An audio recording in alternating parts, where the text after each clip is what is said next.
One of the components of managing the server is going to be deploying solutions.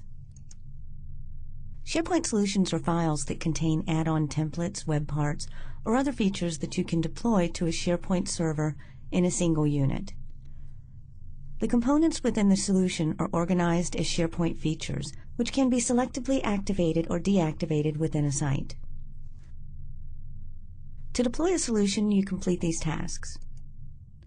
Add the solution to the solution store. Deploy the solution to the farm, the web application, depending on what the scope of the solution is. Verify the deployment and activate appropriate features on existing sites. You can deploy solutions globally to a specific web application or to a specific site collection. You activate or deactivate features at the site level.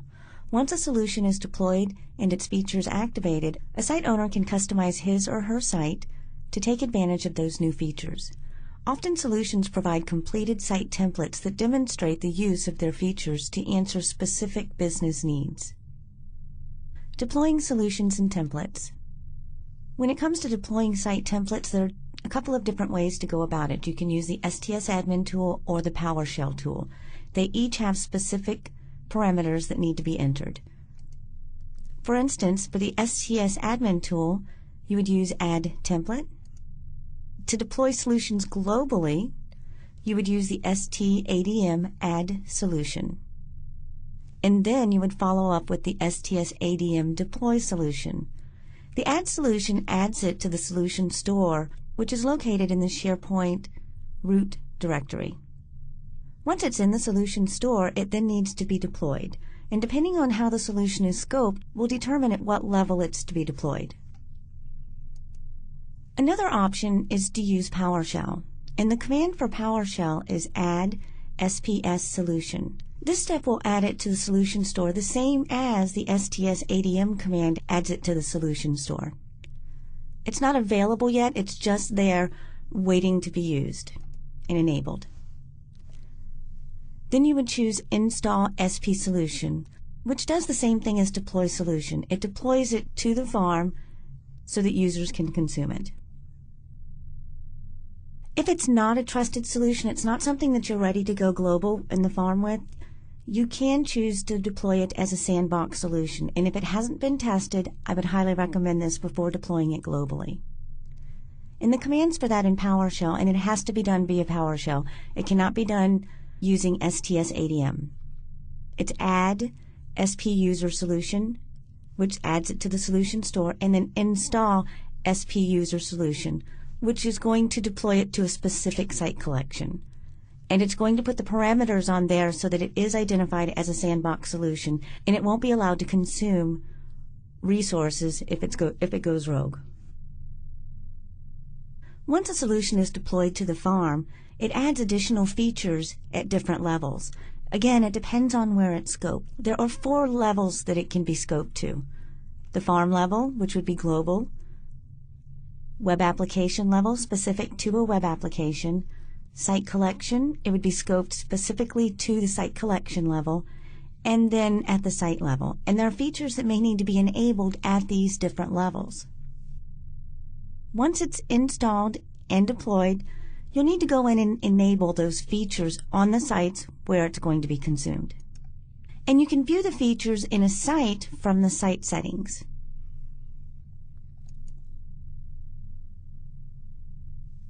There are times when you will need to disable a feature. It's not working properly.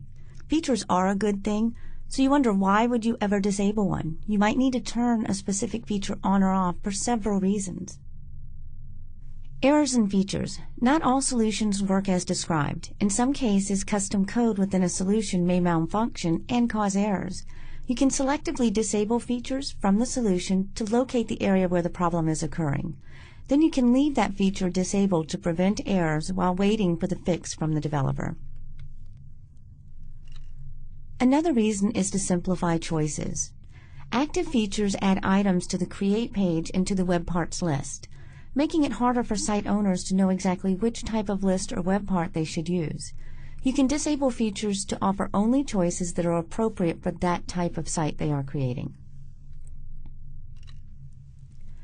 And finally, improve performance.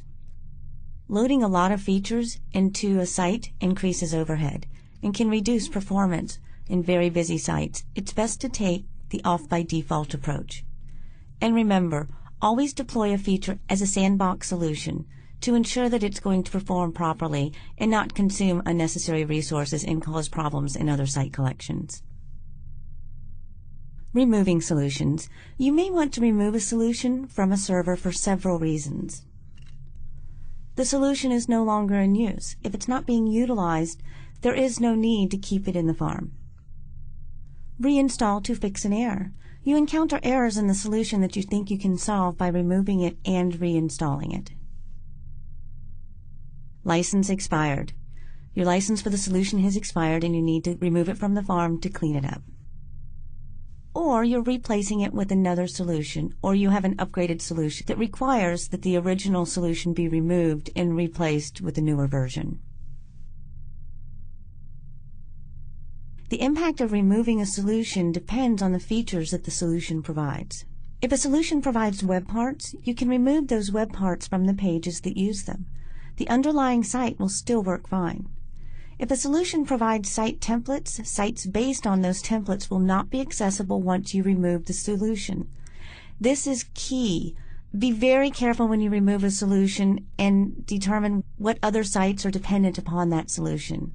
And if you've saved any templates based on that solution, and then 3 months from now the user goes to use that template, it will fail.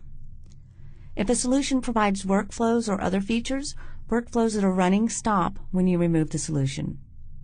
There is no built-in way to locate sites that use a solution out of the box. So you have to rely on your knowledge of your sites and SharePoint changelog to determine where it's been deployed. There are many third-party tools that you can utilize that will identify this, but it is not something that's offered out of the box. There are a few ways to clean up your sites. It's a bad idea to leave broken sites laying around in SharePoint. You want to keep your environment clean.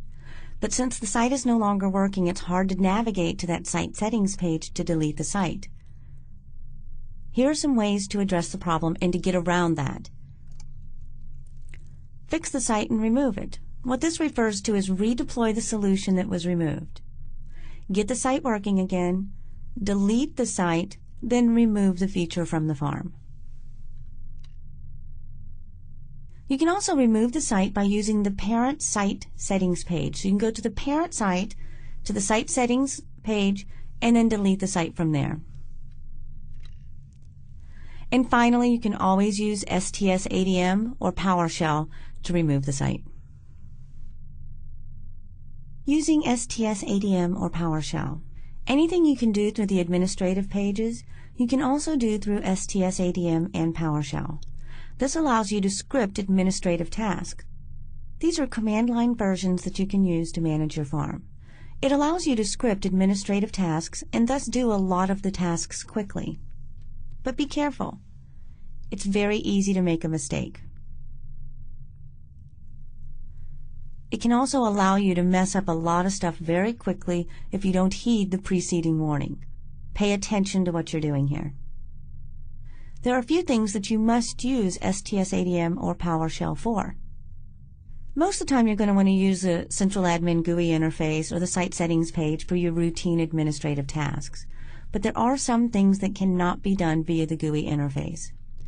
That said, you can't perform some tasks through administrative pages. In those cases, you must use STSADM or Powershell. Some of those are list site collections, enum sites, list sites, enum subwebs if you need to get a list of all the sites, server properties. If you need to get the properties of the server, there's some command lines you can use for that. Get property and set property. Change user name. Migrate user. For instance, if somebody's gotten married or they've changed their name for whatever reason and you want them to continue with the same permissions, you would just migrate the user. It changes the name and all the permissions that they have throughout the sites will stay the same. Rename the server, update solutions, and change alert text. There are a lot of resources out there for how to utilize these commands. There's command line help in MSDN. Microsoft TechNet has quite a bit. Just make sure you do your research on the parameters to make sure they're being applied properly. Troubleshooting is a big part of any IT job, and it's more of an art than a science. The general troubleshooting process consists of several major steps. Receive a report of a problem. There has to be a problem identified to be able to troubleshoot it. Test to verify that you can reproduce the problem. Check the server logs to see if they contain any more detail. Search online resources for possible resolutions. Test the resolution in staging, as you don't want it to disrupt users. If the resolution checks out and is approved, deploy it to production. Once it's in production, verify the resolution. And finally, log the resolution for future reference, as odds are it's going to rear its head again, and you want to make sure that you have it documented so that you know the fix right away. With SharePoint, it helps to know where to look when you try to resolve an issue. Some of the common SharePoint problems and where to look are, for instance, server unavailable. Then you would go look at the application event log. Configuration database is unavailable. Also look at the application event log, but you might want to go over and look at SQL to make sure the SQL service is still running. Page not bound. IIS web application log. Web part error. SharePoint diagnostic log. And no search results, you would look at the application event log. And also make sure that you check the search error log. And remember, you must test resolutions in staging for any service packs or KB fixes that you receive from Microsoft. Those fixes often come with disclaimers absolving Microsoft of any responsibility. Okay, let's get started deploying our solutions. We're going to deploy the first solution globally to the farm, which is going to use two parameters, add solution and then deploy solution. And we're going to use our Powershell commandlet for that. We're going to go to All Programs, Microsoft SharePoint 2010 Products. And you're going to see directly underneath Central Administration, SharePoint 2010 Management Shell.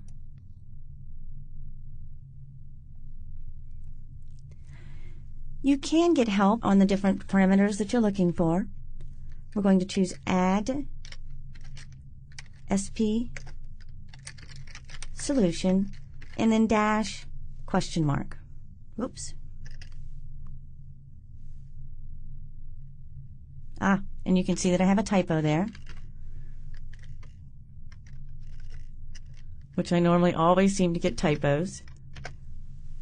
Add SP Solution, and we'll expand the screen so we can see this a little bit better. It gives you the description, and let's scroll up to the top. It uploads a SharePoint solution package to the farm, gives you the syntax, and all you really need to do is type add-sp solution, and it will prompt you through anything that it needs. The description. The add sp solution commandlet adds a SharePoint solution package to the farm. This commandlet does not deploy the uploaded solution. Use the install sp solution commandlet to deploy it to the farm. And then it has some related links regarding SP Solution. So let's get started. We're going to remove the question mark and the dash, and then press Enter. It's going to ask us for the literal path.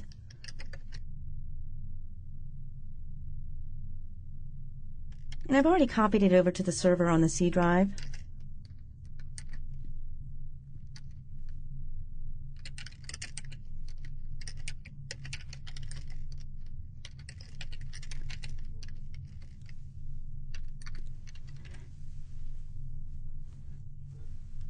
And then press Enter. Specified file was not found. So let's go look at our folder and make sure that I've typed it right.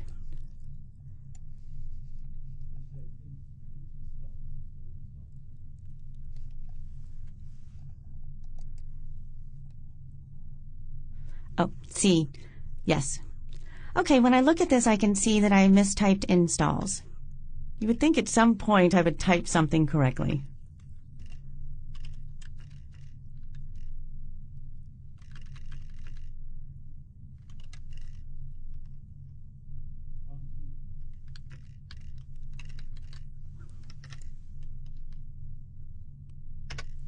Okay.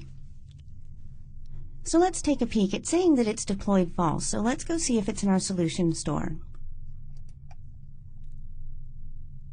And we can verify that by going to Central Administration,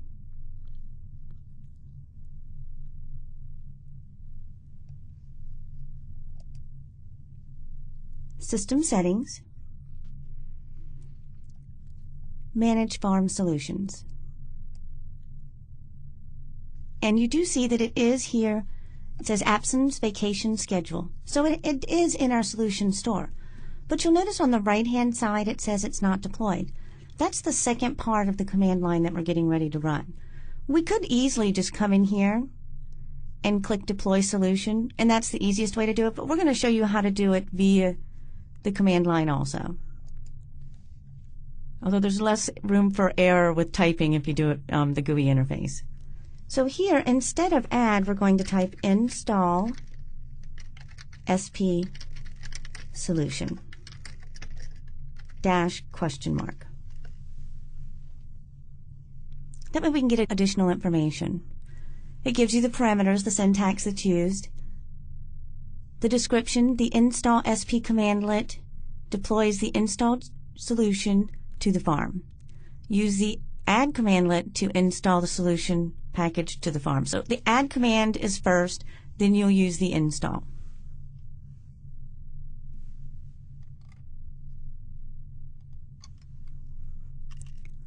So let's run the command. We're going to get rid of the question mark and then press enter.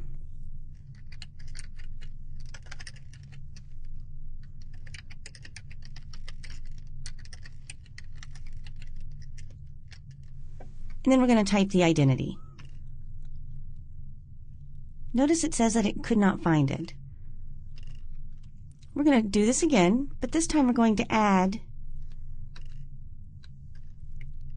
.WSP. And there we go. So let's go back and verify that it deployed the solution. So we're going to go to Central Administration, and let's refresh the page.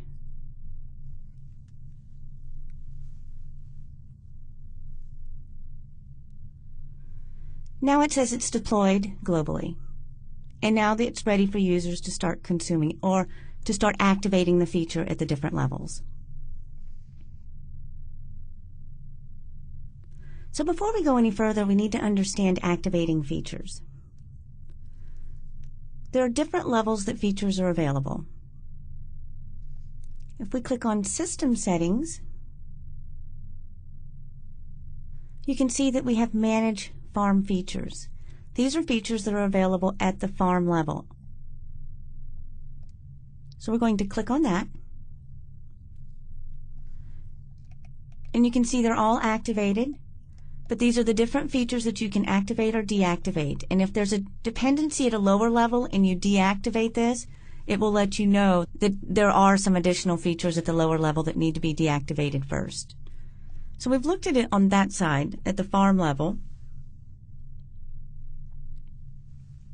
Let's go look at the site. We have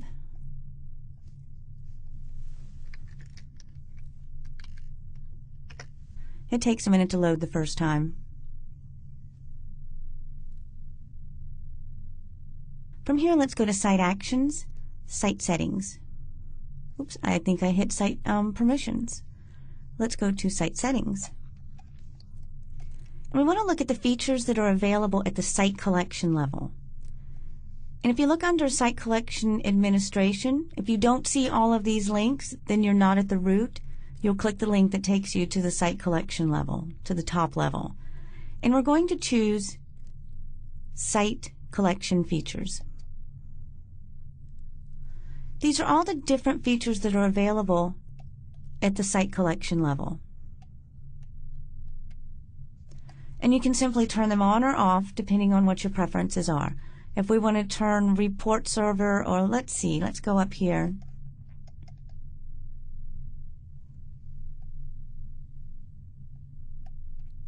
Let's turn on in-place records management. We would do that simply by just clicking activate. And now those features would be available.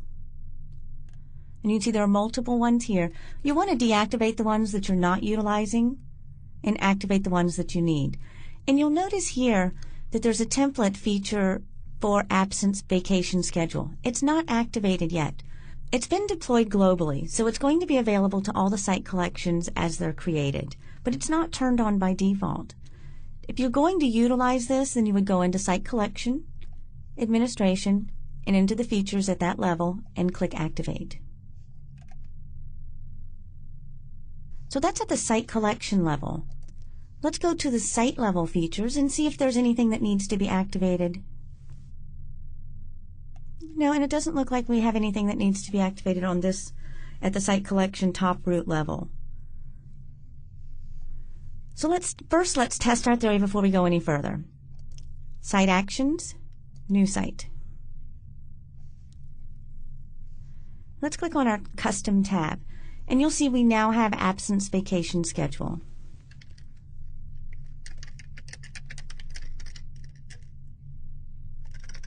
And we're just going to simply call this PTO Schedules.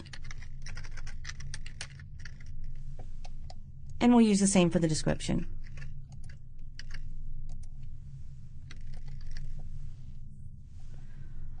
We'll select the Custom tab, Absence Vacation Schedule, and then tell it Create.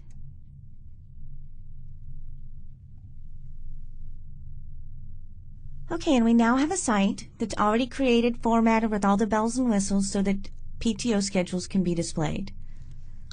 It's going to have specific features and so on associated with it. And if we go to Site Actions, Site Settings, you can manage the individual site features by going to under Site Actions and clicking Manage Site Features. Remember how I mentioned you have them at the site level and the site collection level. And there may be a dependency. If you try to activate one here and it requires the site collection feature to be activated, it will prompt you and let you know you cannot activate it until you activate it at the higher level, at the parent level. So now that we've done it via PowerShell, we're going to do the same thing with a different solution package, and we're going to use the STSADM command for that. Let's go ahead and go, this time instead of PowerShell, we're going to go to the command prompt. We're going to back out. And this is also in two parts. We have to add the solution to the store. It has to be in the solution store. So when we go to Central Administration, we'll have the option to choose to deploy or retract that solution. So from here, we're going to type STSADM -help add solution. And it shows it has the same parameters, add solution and file name. Notice the PowerShell gives you additional options. It's more, using the STSADM is a bit more limiting as to how it can be deployed. So let's go ahead and do that.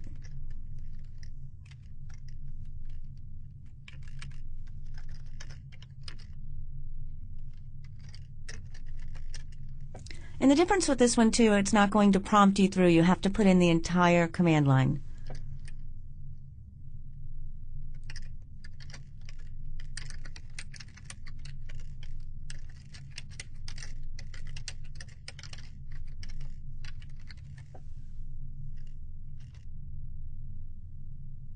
Okay, and as usual, I get a command line error. But this one's telling me it's an invalid parameter. And if you look at it, you're going to see the dash before C. Well, it doesn't really know what to do with it. There's no parameter saying, well, what am I supposed to do with this path? So we're going to go add file name. And then press enter. Let's go take a peek at the file name. board directors, no board of directors. Okay, that's easy enough. And press enter. It never fails. There's always going to be some sort of a typo when I'm doing this. Now that we've added the solution, we have to deploy the solution. So let's get help on that.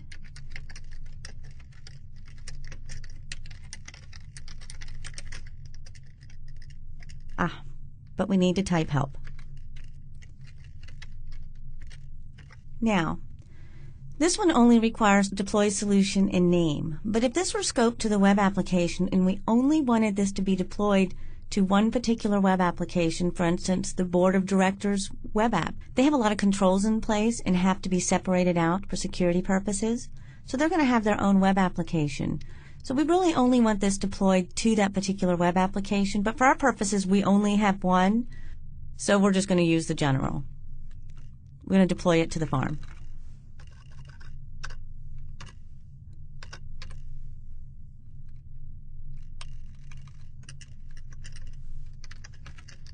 Remember, it's going to need the parameter, and in fact this time it just needs name. It's already in the solution store, so it has the content that it needs, so we don't need to tell it where it's located.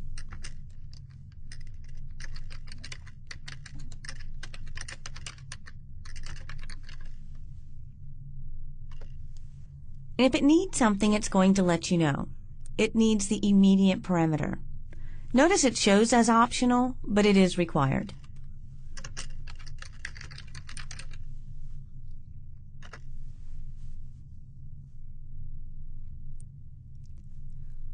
And depending on when the timer job is running, we may want to force this so we don't have to wait. So we're going to type execute admin service jobs.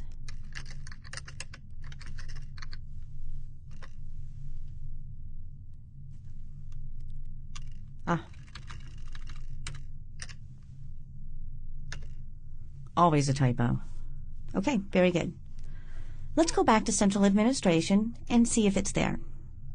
We're going to go to System Settings. And under Farm Management, we're going to choose Manage Farm Solutions.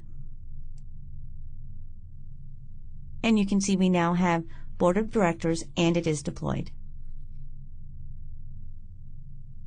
Now remember, just because it's deployed doesn't mean it's readily available. It just means that the site collections and the site owners have the option to make it available for their users to consume.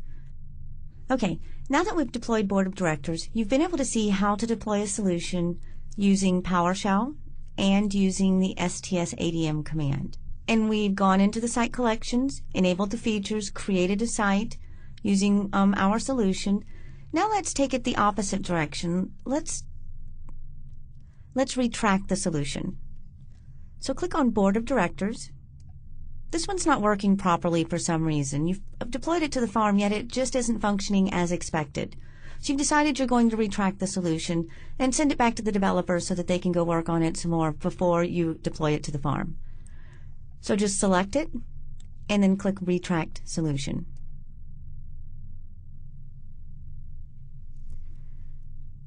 It's going to give you a couple of options. Do you want to choose to retract the solution now or at a specified time? If this is your production environment, I recommend doing it after hours or during a change window because it may do an IIS reset and you don't want users to be interfered during business hours. We're going to choose now because this is a demo environment. And it'll tell you where it's going to be retracted from. If it were deployed to just specific web applications, you would be able to choose which web application you want to retract it from. You wouldn't necessarily have to retract it from everything in the farm. We're going to click OK. And now you get back to the Solution Management window, and you'll see the status retracting and what time it's scheduled to retract for. You can click Refresh to refresh the page. And now you can see Board of Directors solution is no longer deployed to the farm. Now just because we've retracted it from the sites, the site collections, the web applications, from the SharePoint farm, it still exists in the solution store. Removing it completely from the farm is the same process as the other one. It's going to be a two-step process. First, we're retracting it from the sites and site collections. Then we have to remove it from the solution store. You cannot remove it from the solution store using the GUI interface. You have to do it either STS or via PowerShell. Sometimes I may not remove it from the store. It's not harming anything to be there. It's not going to affect your sites or anything. But if you run into any issues where somebody has been utilizing it and then you've retracted it, and then all of a sudden you start getting complaints that, hey, I can no longer access this site, or I can't use this list because it was all part of this solution package, you may want to just deploy it quickly, and you can do that very easily just by clicking on Board of Directors and choosing Deploy Solution. Let the users go out there, pull out their content, remediate whatever they need to, and then you can retract it when they're done. So let's go ahead and remove it completely from our solution store. We've had it retracted for a couple of weeks. We've had no user complaints, so we feel pretty confident that we can do this without much heartache. Let's do it via PowerShell this time.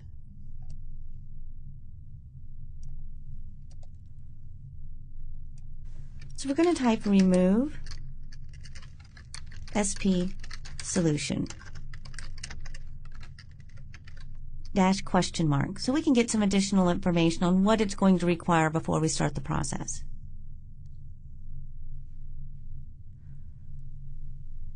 And it's going to give you the description, remove the commandlet deletes the solution from the farm. Before you use it, you must use the uninstall SharePoint SP commandlet to retract those files from the web front-end servers.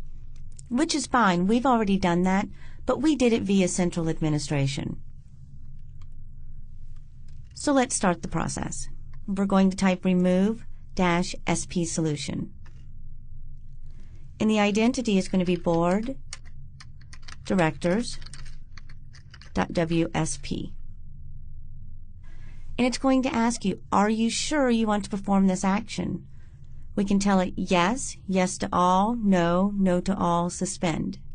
We're going to tell it yes, but keep in mind, if we have not already retracted the solution, we wouldn't even get this. It would error and let us know that we need to retract the solution first. Okay. So let's go into Central Administration, refresh our page, and you can see Board of Directors is no longer in our Solution Store. And I bet you're wondering where the Solution Store is. Let's go to our SharePoint server root. And to do that, we're going to go to the C drive, Program Files, Common Files, Microsoft Shared. You'll become very familiar with this path. Web Server Extensions, and here we are at our root, Folder 14. And if you click on Template, you're going to see Features. Go ahead and click on Features, and these are all the different features that have been installed. And you'll notice the absence, vacation schedule features are here. These are the ones that we initially installed. And these are some other templates that have been installed in the farm that are not out of the box. So this is our solution store. If it's in here, and if the XML file is updated with the proper content, it'll show up on Central Admin. It'll show up in Central Administration. So now let's demonstrate what happens if we retract a solution and the site has been created based on that solution. If I click Absence Vacation Schedule and I choose Retract Solution, I'm going to tell it OK to retract the solution now. It's letting me know that it's in the process of retracting.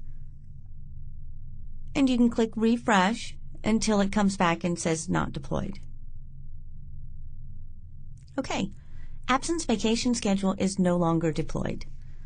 Let's click on Site Settings, our tab up here at the top, and notice that always know this path, _layout settings.aspx. If for some reason a page is failing and you cannot access this page, most of the time you can still get to the site settings page to do what you need to do. So I'm going to copy this so that we may use this here in the future. Let's go to the site.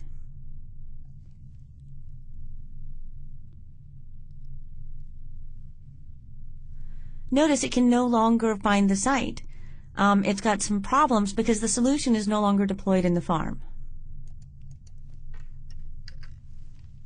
Let's see if it'll let us get to site settings. It doesn't always, but most of the time it will. Even though you can't access the site to go look at the PTO schedules and to look at the different components, if I wanted to click on absences, it lets me in. But this one is because it's a calendar, so it's probably an out of the box.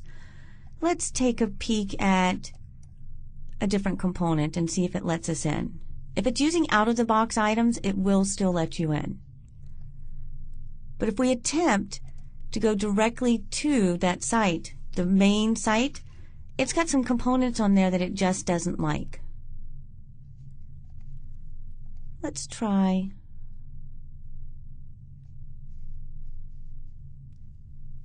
Let's go to all site content and then scroll down to the bottom where it shows all of our different sites. And again, still not letting us in. So we're going to click paste and get to site settings. We should still be able to delete the site. Over in site actions, choose delete this site. You're about to delete the following website. Always verify.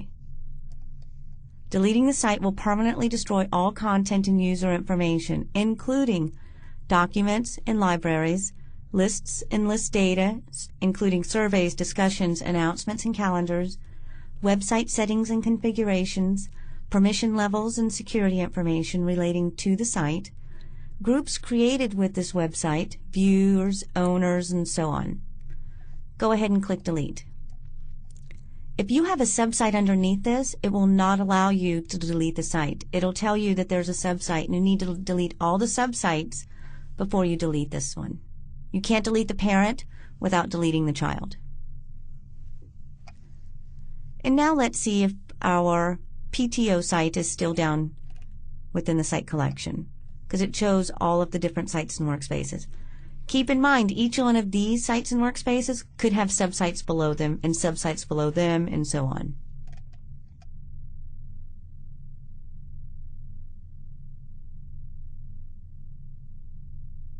Okay, let's go ahead and use our command line to get some basic information. Go to the command prompt. We're going to type STSADM. We want to list all site collections within a web application. So we're going to type help enum sites. And it's going to show you the parameters that it requires. You can also choose to show any that are locked. Occasionally when you have to do a backup and bring a database over from backup and restore it, it may be locked. So you would come in here and determine if anything has been locked and then unlock that database. Let's change help to O. We're going to enumerate all the site collections within the web application. We're going to type dash URL and then the path.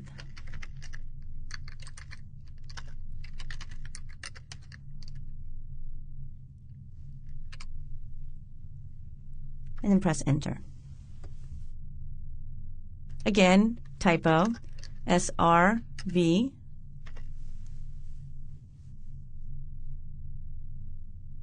And it shows that we have 5 site collections. The nice thing about this is it also gives you the GUID. If you run into any errors that are being logged, sometimes it doesn't give you the site collection name or that information. It'll give you the GUID, and this is one way that you would come in to get that information. Let's try something a little different. Instead of just doing the site collections, let's do all the sites within the site collection. So instead of enum sites, let's do enum subwebs. Again, the only parameter is going to be the URL. I'm just going to change enum sites to enum subwebs. That way I don't have to type it again and risk another typo.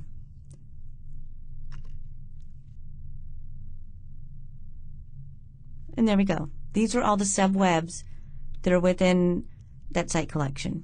We can also choose to list users.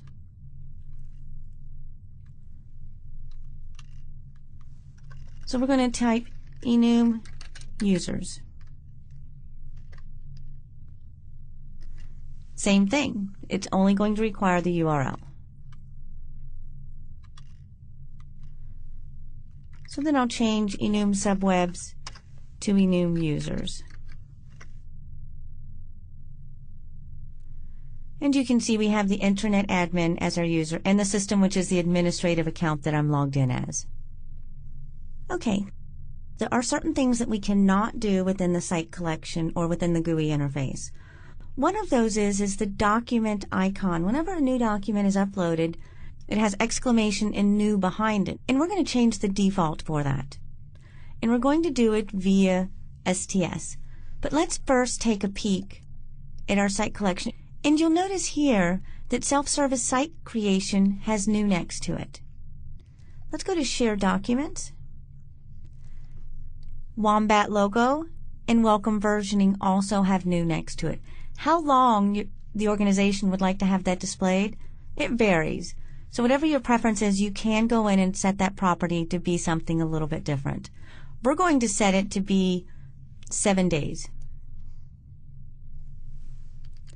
So from here we type STSADM -help set property.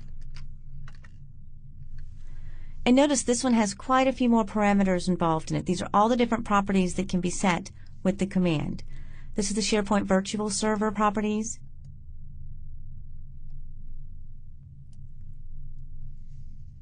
You'll need the property name, the property value, and possibly the URL if that particular property requires that.